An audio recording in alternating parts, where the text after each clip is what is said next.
Hey, everybody. Thanks for joining us for Great Lakes Sea Kayak Symposium 2024. We are really excited to have you being a part of the experience again, or for many of you, it'll be your first time.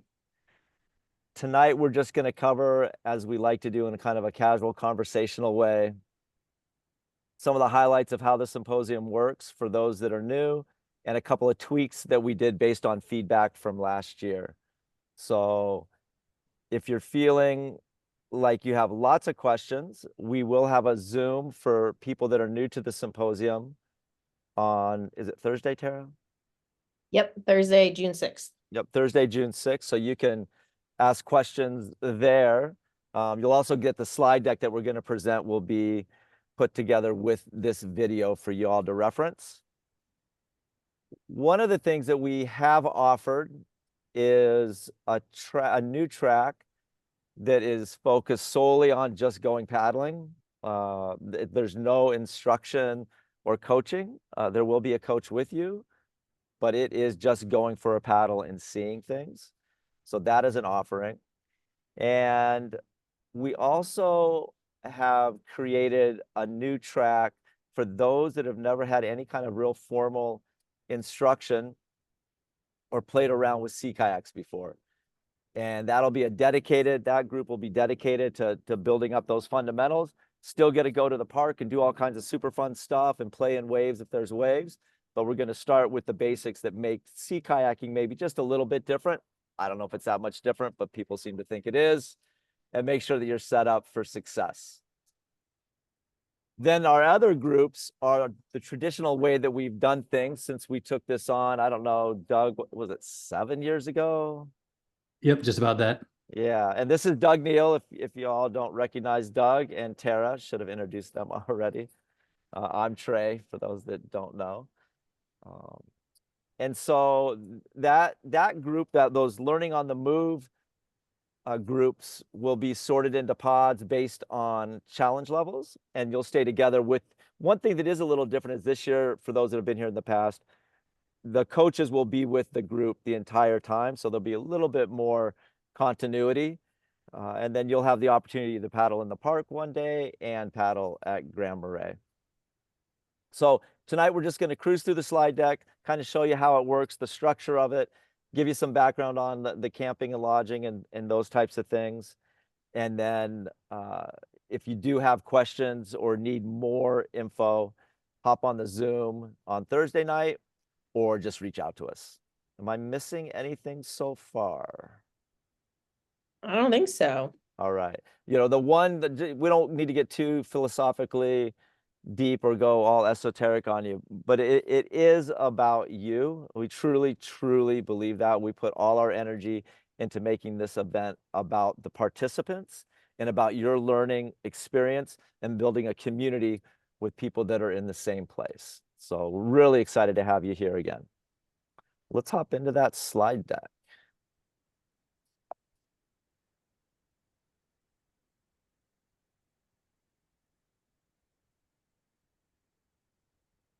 You see that? Yup. All right. So Tara, why don't you talk about, this is something else that we have that's new this year. Why don't you go for their Padlet?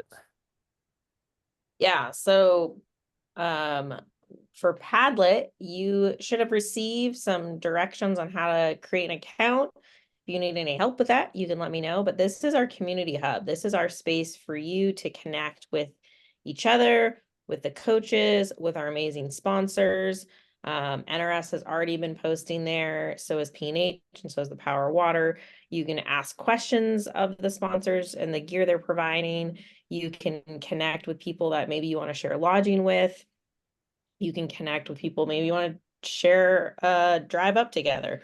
And then especially for after the event, you'll still have opportunities to connect with people that maybe you met in your pod, or you realize that you live right down the street from someone, you now have a new paddling buddy. So we wanted to create a space for you all to be able to connect before, during, and after the symposium. So all of the key information about the event is on Padlet. and you have access to that. And like I said, if you need any help accessing it or getting logged in or navigating it, please don't hesitate to reach out.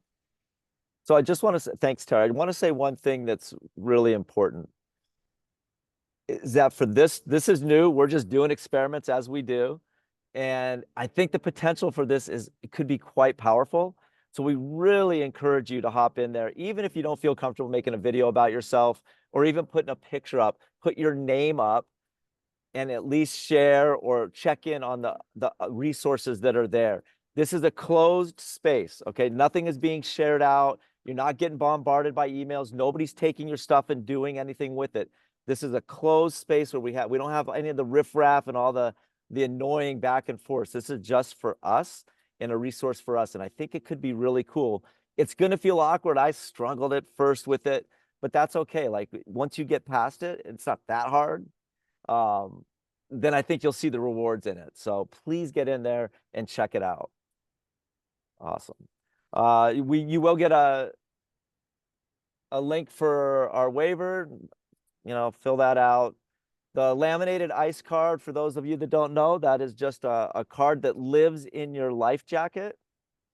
And it has the information that you would want emergency services to have if, we don't expect it, but if we had to get a hold of somebody to help you out, we want them to have the stuff that you think is important for them to know. We're not going to tell you what those things are. That's up to you.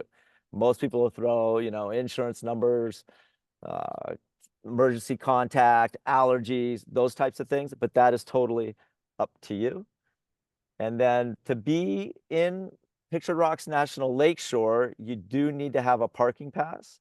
And I would imagine that's a link there, Tara, to go to it. Yep. So you can just click on that link.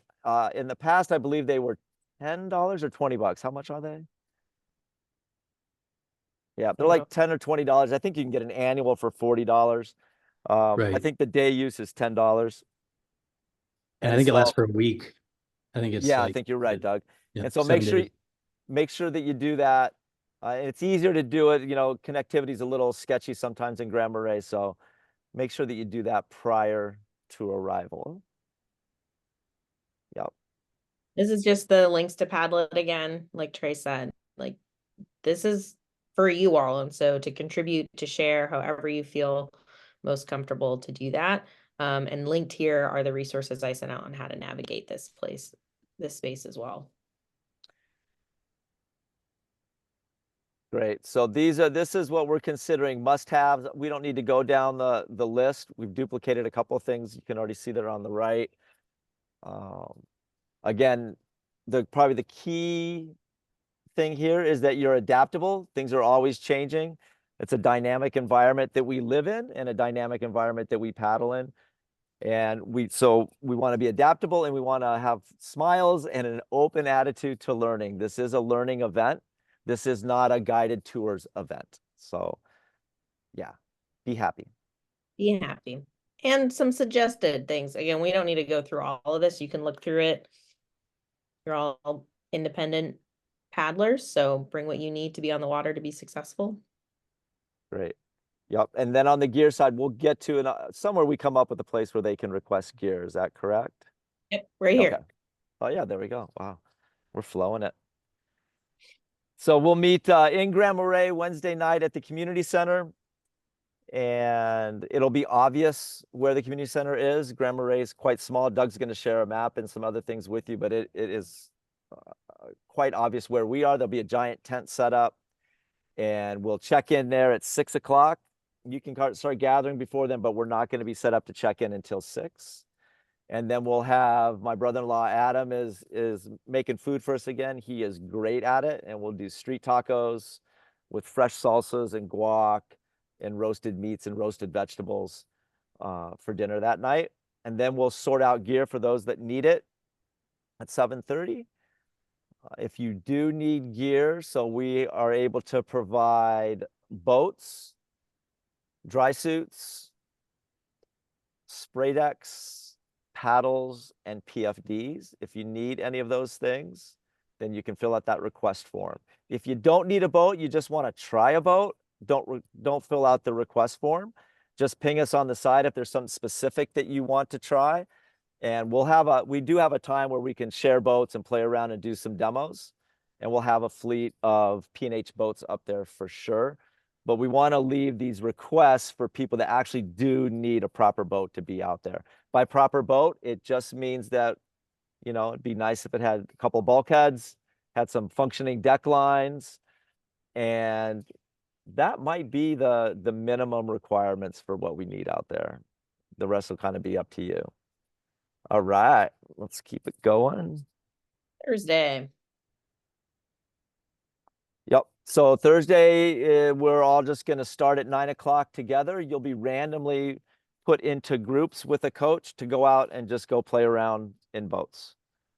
In the harbor, maybe go out the break wall, maybe not. You'll just be given different challenges. And the whole idea is that we're going to give you the opportunity to kind of assess yourself what type of challenge you want for the rest of the weekend. Oh, there it is. So that's when we'll do some boat demos. After that, if you're interested, you'll consult with your coach on the challenge level that you want to choose. Unless you're in it's new to me or just paddling, those will already have been separated out, and you'll just be already starting to meet the coaches that you're going to be working with. But for the majority of all of you, you'll be in learning on the move. And we've got to separate that into 3 categories. And we'll get into those in a minute. That's what's happening that morning. You have a coach to help you make that decision so that we have a nice, fairly consistent type of challenge desires within our groups. Now, don't be alarmed at, oh, what if I change my mind or things adapt or I get better or worse or whatever. We have flexibility within those groups, and we can all work on different things within that group.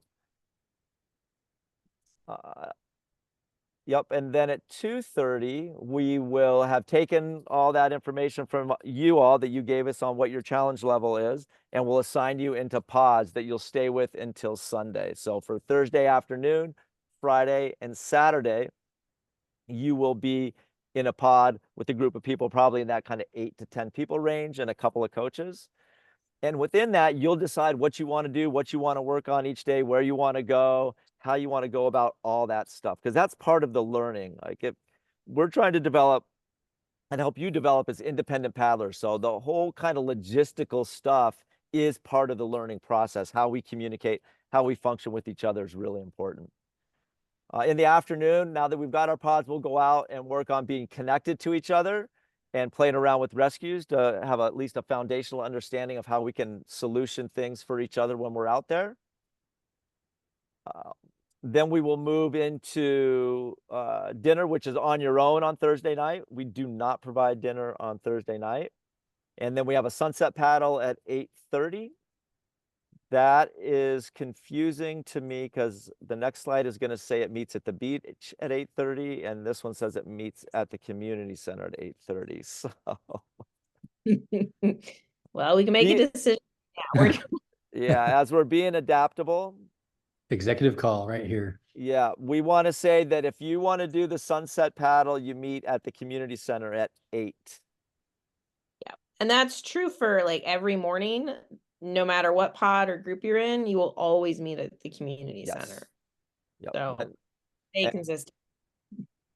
From my experience, if we all meet up there at 8, by the time we get down to the beach and ready to get on the water, it's probably going to be 8:30. So okay. Yep, this just explains again what I just explained to you. Yeah. Kind of what your day will look like. The thing that'll be different is if it's new for you, you're just going to be immediately with your pod. You already know who you're working with, and you're just going to stay together until Sunday. What happens on Sunday? Well, we'll get to Sunday. Yeah. Sorry. And whether you're in one of those other categories other than the learning on the move is based on the survey that we sent to you probably 8 weeks ago. If you haven't filled it out, it looks like we got a nice link down there. Is that right? Right. Yep, great. It would be super helpful to have you do that. The more of this stuff that we can have done ahead of time, the more seamless and fun and free we can be when we're actually at the event. Okay. Yeah. And if you do the survey twice, I'm just going to take your most recent entry. So that's what we'll be going off of. Here's a little more on learning on the move and the specific challenge levels. Yeah, and so with this, it's important to remember that these are we were very intentional with this idea that it's not about whether you're a beginner, an intermediate, or an expert. That is not what this is about. If you look down there, it says ACA levels, if you're familiar with the American Canoe Association, the governing body for paddle sport in the United States and some other parts of the world, is that you could be an accomplished paddler and just want to work on refining your skills in flat water. Okay. And so water is just means that we're not going out into conditions, and there will be other people potentially in the group that haven't paddled in those conditions. The coaches will be able to challenge you, even if you're a better paddler and you just don't want to be in hopefully we have the conditions to talk about. If you don't want to be in a more challenging situation, then the coaches can help you still refine your skills. So we have flexibility within these pods, but it doesn't mean if you choose water that you're a beginner. And that's been a little hang up I think some people have had in the past. It's more about an energy level and a challenge level that you're going to be receiving. Okay. And you can see on there it tells you in all these three categories what the conditions are, what types of things you should be able to do if you're choosing these groups. You could be a beginner who's, just started playing around with their friends in a sea kayak this summer, and you're all about it. Like you're into, you don't care if you get wet, you want the challenge. And so you could move up into, you could choose bumpy water. But if you go to bumpy water, and go ahead and click that next slide, you'll notice in bumpy water that we are saying you need to have assisted rescues down. Like you don't have to have a self-rescue down, but you have to be really strong with assisted rescues, because if you're a beginner and you're in bumpy water, you may be in the water a bit. And that's totally okay. Okay. Yep. And then we have bigger bumpy water. And again, since it's a lake and not an ocean, we don't know what we'll get. Sometimes we get it, sometimes we don't. I can tell you that we have challenges, and with the coaching staff that we have this year, they will be capable of keeping you entertained and challenged regardless of what the actual water conditions are, based on the category that you chose. So it's easy to give you the work to do that will make you better in bigger bumpy water, even if we only have water or bumpy water. Trust me. Okay. And then we do have our sunset paddle. So we'll meet at the community center, and then we'll go down to the beach by 8:30. This year it's kind of been getting big again. For a while, there's maybe like 5 of us that paddled out there. And then the past couple of years, the group has grown and been quite large. And so we have to put a little structure around it this year. And if you're going on the sunset paddle, it is an amazing paddle. We only are allowing people to go if they meet at the community center at 8 o'clock and go down to the beach with us. And then we'll break into smaller groups from there. We are seeking out leaders for those smaller groups. Okay, we don't want to go out as some big giant strung out club boater style thing that it kind of turned into, which we all know we don't want to paddle like that, because that makes us a little bit more exposed. And so we do need leaders for these individual groups. So if you're interested in that, shoot a note to Tara. And we want this to be from participants. We'll still have oversight over everything, but we'll check in with you and give you some things to think about when you're leading those groups. Okay. And we get to Friday. And now we're at Friday. Wow. So on Friday and Saturday, really, as far as the way the mornings work, if your group decided on Thursday that you wanted to go to the park or to Grand Island, those two are kind of interchangeable, then you will meet at the community center at 7 in the morning. So it's a long day. If you're staying in Grand Marais that day, you meet at 9. When we say that you have the opportunity to go to the park or Grand Island, it does not mean that you get to go absolutely to see the thing that you thought you were going to go see. And that's where that adaptability really comes in. You may get to go there, you may not. And so I can't stress enough, if the reason that you're coming to this event is because you want to say that you paddled, you know, around Miners Castle, um, you know, that might not happen. So we really love to have you anyways, but that might not happen. It could, it'll be up to your group. Okay. So just keep that floating in the back of your mind. And then Friday night, we've got local fresh white fish fry done by Adam. It is amazing. And then we are still yet to be determined on our evening activity for Friday. Is that correct? Correct. We want to hear from you. So if you have an idea of a topic or something you'd be interested in, then you can shoot me an email and we will take that into consideration. And last year there was a plan your adventure where lots of people presented different destinations that they've paddled to, and people got to have discussion around what it looked like to paddle in those environments. In previous years, it's been, I can't think of anything. Trey or Doug, what are other topics that have been come up? Oh, we've had, you know, Mr. Bill Vonnegut do a thing on his experience paddling out on the west coast of California. We've had Laura do things on meeting your dreams and aspirations as a paddler, all kinds of different things. So throw out a suggestion. One thing I'm going to suggest is that when we get done with this meeting, Tara, if we could eliminate that asterisk. Yep. Not sure what that even refers to. That would be sweet. Yep. So if you have any ideas, something that you've been wanting to learn about or talk about, or just shoot us a note, and that we might make that happen. Okay. Okay. Saturday. All right. Same thing for the paddling day. Then we do, and I still, every time I tell myself I'm going to remember how to say it, and I still don't know how to say it. Doug, how do you say it? What It's a kind of dinner? pasty. It's a Yeah, it's a pasty. pasty. I just can't remember. And they are actually quite good. So if those of you that have been around in the past, we had way back in the day before we took it on, there were some questionable pasty dinner experiences. These are actually really good. Adam makes this amazing gravy to go with it, and spiced up ketchup if you're a ketchup person. I guess right in pasties, you're either a gravy or you're ketchup, supposedly. This is a UP thing. For those that don't know, Upper Peninsula, this is like a tradition. And so we've got that going on. There are veggie ones. You should have indicated that on the forms that you filled out.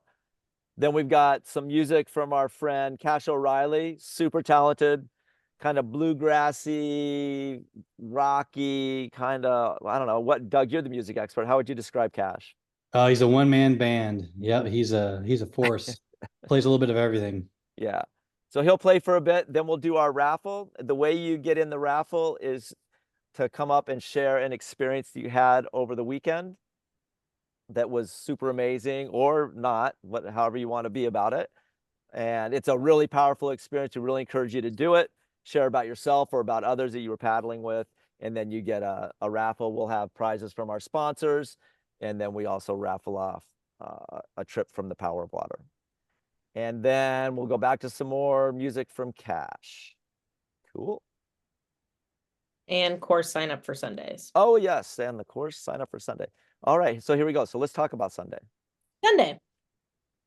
Yeah. So that course sign up for Sunday is, in the past, we try to involve you all giving us suggestions on what you would like to kind of hone in on for Sunday. That was met with mixed success because it just never got put together by Saturday night. And so we will choose some a la carte courses that may include, you know, rolling, maybe rolling for real. So actually being able to do combat rolls, some forward stroke work if that's what you're into, more just kind of refinement type stuff. And we'll have some creative stuff, and we'll have a list of those that'll be out on Saturday night that you can sign up for. It's all a la carte. The pods have separated, and the pods are now intermingling and drinking beer and listening to Cash. Okay. And we have, on Sunday morning, we'll have Blessing of the Boats from our friend Doug Van Doren. again, is super powerful. It's just 15 minutes. It's not some heavy religious thing, but it is a spiritual thing, and it's quite powerful and really well done. Our friend Libby from the Dream Bean Machine is providing, she won't be doing it, I don't think.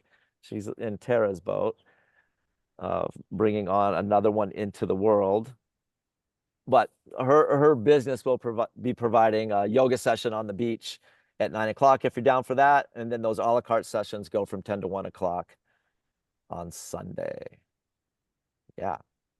Wow. I think the other important note for Sunday is there will be coaches up at the community center accepting your gear that you need to give back.